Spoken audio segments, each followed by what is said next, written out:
Hey everybody, Midwest Picker here. I'm going to talk today about what sold. I do have a few sales, which is good.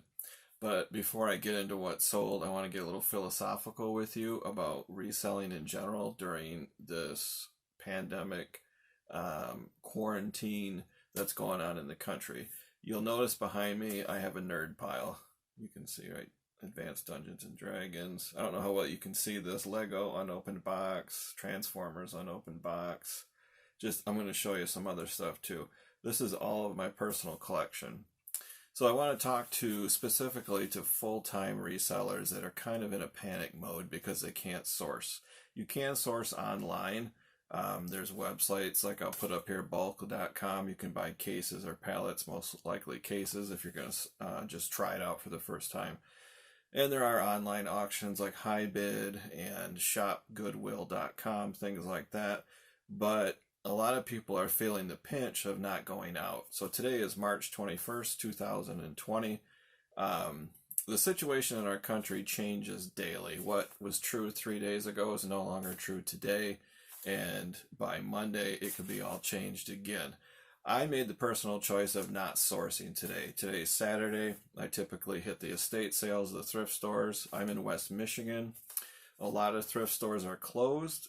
Some of them are open. There are a couple estate sales, maybe one or two, but that's about it. Really no garage sales, definitely no indoor flea markets or anything big. So I am a little disappointed that I can't get out there and source, but I'm an RN, I'm a chart auditor, and I am blessed with the ability to work from home. I work for a huge healthcare system in Michigan, and I can log in remotely and I can do all my work from my kitchen table, so I'm very lucky. A lot of people aren't as lucky as I am. They are being pinched when it comes to income. They're considering reselling for the first time, or if they're part-time, they might want to ramp up to full-time reselling. Lots of different conditions, lots of different situations, especially the state of New York and the state of California. They're basically told non-essential travel is completely banned. If you leave your house to get a haircut, you could literally go to jail. That's how bad it is. Michigan, it's not that bad. You can still go to restaurants and order takeout. You can visit friends. You can still move about. That could all change. So the question is, how do I source in a time like this? And I do want to emphasize, this is temporary. It is going to get better. It might take 2 to 3 months, but we will snap out of this. We will find a vaccine. We will find antiviral medications that work against this. We will get over the hump and we will rebound like nobody has seen before. Reselling and buying and everything is going to just go back to normal and probably amp up even more. So there's a lot of retirees that have money. They have their 401k, their Social Security. They're just sitting at home watching Netflix. They're bored. They're going online and they are buying. And I'm going to show you some stuff I sold to some older folks who have disposable income. They are still buying. Now, they might not be buying a coffee cup for $8, but these are more high-end buyers that I'm noticing, people that have means and money that are shopping online. So we will get through this together. It's temporary. But what can you source to sell? And I'm going to tell you what I did, but first I'm going to give you some advice. So think about the things you have around your house. Like what's behind me here. I got a new addition here. That's a cast aluminum quarter I made in high school. I just hung that up today. Think about the collections that you have. Coin collections, Hot Wheel collections, Coleman lantern collections, whatever it is that you collect. It could be ephemera, vintage paper products. It could be anything. Think real hard about how bad you really need that. And a lot of people collect, like me, and they put stuff away and they stick it in a box and they sock it away. And people ask, well, why do you have that coin collection put away? Or why do you have, those die-cast semi-trucks put away? And a lot of people, my age in particular, will say, I'm saving it for a rainy day. You hear that all the time. Maybe it's a generational thing, but people say that. I'm saving these silver bars, or I'm saving these vintage, Harley Davidson magazines for a rainy day. Well, I'm just telling you, the rainy day is here. It's today. So, this is a philosophical opinion. You might not agree with me. Put down in the comments, Dave, you're right. Dave, you're crazy. Or Dave, we just need to ride this out and wait. So in my opinion, I'll give you an easy example. Let's say your grandfather passed away and you inherited his coin collection. 25 Morgan silver dollars. I'll put a picture up here. I recently gave one away.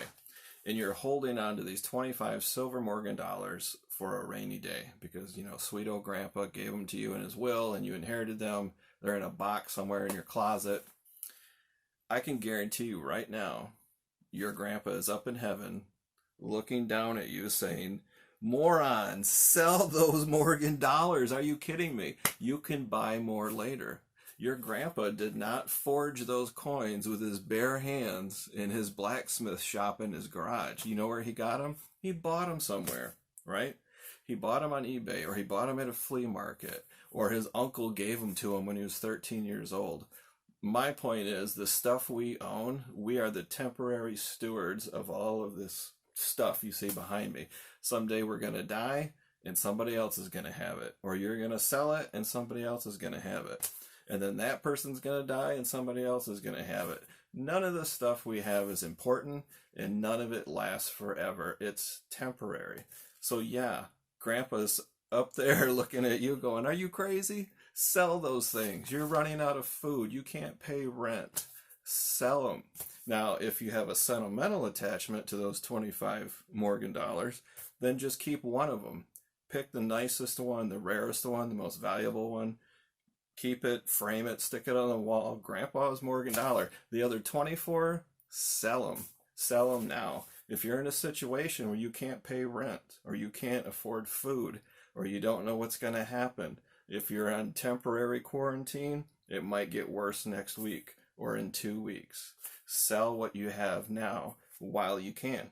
Another reason I say sell now is because people are buying. We have internet connection. We have eBay or whatever platform you're using. You're sitting on this valuable stuff that people are buying. And I'm telling you, it's selling. People are going to buy it. So yeah, if you have a coin collection, anything of value, people are buying it. Now is the rainy day that you sock that away for. So let's say you don't have something like that. You don't have a valuable coin collection, or you don't have ephemera or whatever. Look around your house. Look at me right now, this pile. I'm going to go through this. I have all kinds of stuff stuck away in closets, unopened Legos. We were going to give this to a nephew for Christmas 3 years ago. And for whatever reason, it didn't happen, and it was just stashed in a closet somewhere. Well, it's sealed. They no longer make it. I looked it up on eBay. It's pretty valuable. I'm listing that puppy, shipping on top, and it's going out. Why am I holding on to it? You might have things laying around the house that are still new that people want to buy. List it. And if it's not new, just look it up and do some research and comps. Maybe you can sell it. So I'm talking everything from pens and pencils to notebooks to puzzles, coloring books, any activity that people can do in their house while they're stuck at home. Those things are selling like crazy on eBay. Now, some things are not selling at all and they're tanking, which is understandable, but stuff does sell. So look around your house, figure out what you can live without, and especially if it's still new, look it up and consider selling it. I got all kinds of stuff here. Got this Texaco, I don't even know what it is, a train car, cast iron. My dad passed away. I inherited this. I know what he's saying right now. Why do you still have this? Get rid of it. Sell it. You're crazy. And yes, I'm a nerd. If you haven't figured that out already, I'm pretty much a nerd. This is my personal copy, 1980, maybe 81, Advanced Dungeons and Dragons Dungeon Master Guide hardcover. This is worth like $50. This has been in a box for 25 years. The pages are still white. I mean, there's no yellowing, no marks, no nothing. Yeah, this has value. I've been holding on to it. Why? I don't know. I've probably been saving it for a rainy day. I don't display this in a curio cabinet in my living room. Nobody ever sees it. So yeah, I'm listing this probably today or tomorrow. $49.95, free ship. It's my personal collection. No damage. It's a sweet book. My favorite Super Nintendo game, Out of This World. Still got the little cover. Still got the original owner's manual. I kept it because it was my favorite game. Brings back great memories. Out of This World. Look it up. Well, now they have emulators online, and you can play this on your laptop for free. Probably illegal. I don't know. But why am I holding on to this? This is worth money. This is worth like 20 bucks. I wish I had the original box, but I don't. This is going on eBay. I'm getting rid of it. Remember the war in Iraq, Desert Storm? These cards were popular. It's got all the bad guys on them, Saddam Hussein and his sons and all that. I've got 4 sealed packs. These went crazy when they first came out. They're not super valuable, but I have 4 unopened packs. These are collectible. They're going on eBay. This stack behind me right here, PlayStation magazines, going all the way back to issue number 2. I don't know how many are there, maybe 20. I'm going to group them up. All the Lara Croft ones, I'm going to put in a lot. All the other ones, I'm going to put in a lot. I'll be honest and say the condition is fair to good. Some have the original stickers, because back in the day, they would include a big sticker you could stick on your console with the little lid that popped open. Those suckers are gone. They've been in a box for, I don't know, 15, 20 years. Why? I'm going to lot them up, sell them, shipping on top, medium mail, they're gone. I have a lot of pocket knives. I keep finding them all over the house. This is like a brand new butterfly knife. Check your local laws. I put that in my description. It's solid brass, made Japan, vintage 80s. I've never used it. It's no scratches. It's beautiful. It's not worth a ton of money. Probably 12 to 15 bucks. It's gone. It's been sitting in a box for who knows how long. Why? I'm going to sell it. All right, I'll get off my soapbox now, but that's my point. If you have stuff that's just sitting around the house in a box, in storage, and you don't display it in a curio cabinet, it's not on the walls in your living room, why are you holding on to it? Get rid of it while you can, because people are buying. So these are the 2 things that I sold recently. I don't usually sell things this valuable. It was kind of crazy. But the first one is Villeroy and Bach. I've talked about this a lot. I sourced 34 pieces, I think for, I don't know, $64. No, take that back. I paid $34 for 64 pieces. So I paid about 50 cents a piece, roughly, for these. This is a square, 8-inch square cake plate. Lovely lady in New York City paid for it during this quarantine. Now, she's under quarantine. She's probably sitting in a Fifth Avenue apartment, bored out of her mind, going online, something to do. I had best offers turned on. She did not send me an offer. She paid up full price, $45.95. I paid 50 cents. She paid shipping on top. It went out yesterday. The second item is a very long story, which I will not get into, but I'm going to put a picture up here. These are 2 Corvette lapel pins from the 1980s. I sourced these for free. I listed them for $35.95 a piece. They are one-of-a-kind pins. They are like handmade. They're not produced in China or mass-produced at all. They're basically jewelry. Very beautiful pins. This lady offered me $25 each, so basically 50 bucks for both.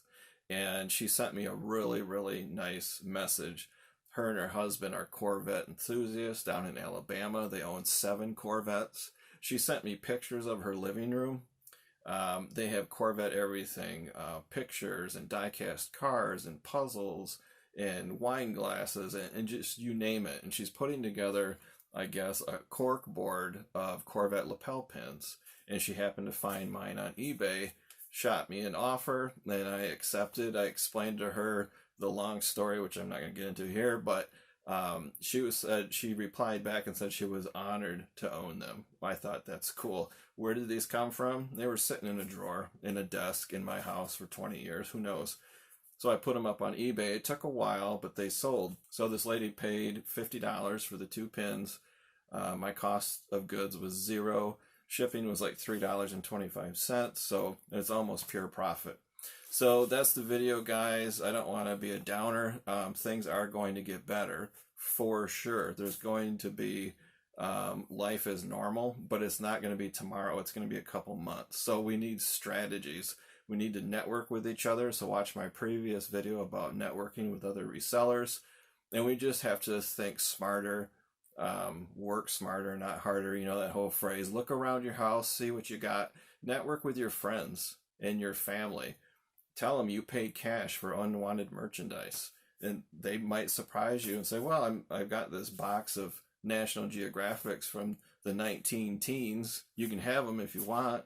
Well, they sell huge on eBay, $15, $20, $30 a piece. So you'd be surprised when you network with people. They will tell you, yeah, I got this, make me an offer, or they'll just give it to you. So if you like the video, give it a thumbs up. If you're brand new here, hit that subscribe button and the bell icon. Then you get notified every time I make a video. And leave a comment down below. I know this is my first and only philosophical video, but tell me your thoughts down below. What are you doing to source during this quarantine period? You might live in a state, I don't know the states, maybe it's like Kansas or North Dakota, where they don't really have much of a quarantine. I just learned today that only 44 states have closed their schools. So some states it's business as usual, kind of. Other states like California and New York, it's in lockdown mode. So, and then there's everything in between like me. I'm kind of in the middle. So put your strategies down in the comments and help each other out. How are you sourcing? Are you sourcing online? Are you sourcing in person? Are you just going to put everything on hold? I've heard people say that too. They're just going to turn their eBay store off for 30 days and just not resell at all and just wait this out. I'm personally going to try different strategies. I'm going to do personal picks with people I know. Got a couple people in mind. I'm selling stuff I already own. People call them a death pile. I have a death pile, but this is basically my personal collection. So that's it, guys. Thanks for watching. Make a comment down below. We'll see you next video.